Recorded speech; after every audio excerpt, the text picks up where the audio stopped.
నమస్కారం. టీవీ7 daily market updates కు స్వాగతం. పత్తి కొనుగోళ్లకు సాకులు. రైతుల వద్ద భారీగా పత్తి నిల్వలు. ఉమ్మడి కర్నూలు జిల్లా రైతులు సాగు చేసిన పత్తిని కొనుగోలులో సీసీఐ అధికారులు నిర్లక్ష్యంగా వ్యవహరిస్తున్నారు. ఉమ్మడి కర్నూలు జిల్లా రైతులు సాగు చేసిన పత్తిని కొనుగోలులో సీసీఐ అధికారులు నిర్లక్ష్యంగా వ్యవహరిస్తున్నారు.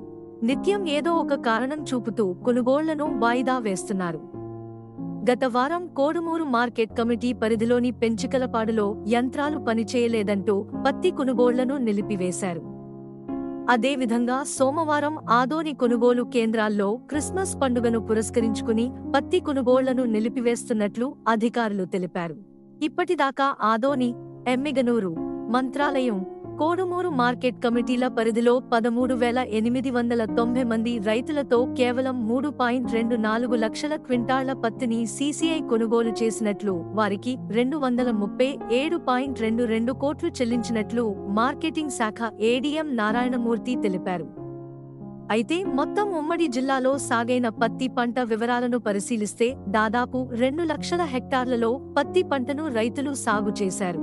గతంలో ఎన్నడూ లేని విధంగా పత్తి దిగుబడి భారీగా పెరిగింది. ఎకరాకు 8 నుంచి 10 క్వింటాళ్ల దాకా చేతికందింది. ఈ పత్తిని కొనుగోలు చేసేందుకు ఎప్పటినుంచో సీసీఐ అధికారులు ప్రకటనలు జారీ చేస్తూనే ఉన్నారు.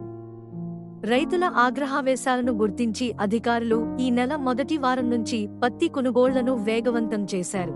వాస్తవంగా 48 లక్షల క్వింటాళ్ల పత్తి దిగుబడి రైతుల చేతికి అందితే ఇప్పటిదాకా కేవలం 3.26 లక్షల క్వింటాళ్లను మాత్రమే సిపిఐ కొనుగోలు చేసింది.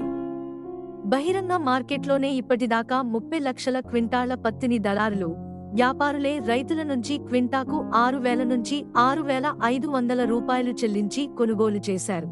గోరు చుట్టుపై రోకటిపోట్ల వానలు, ముసురు, చల్లని గాలులతో తేమ శాతం ఏమాత్రం తగ్గకపోవడంతో గిట్టుబాటు ధర అందే అవకాశం లేదని చాలా మంది రైతులు ఇంకా ఇళ్లలోనే పత్తిని నిల్వ చేసుకున్నారు. సీసీఐ అధికారులు పత్తి కొనుగోలును వేగవంతం చేయాలని రైతు సంఘాల నాయకులు డిమాండ్ చేస్తున్నారు.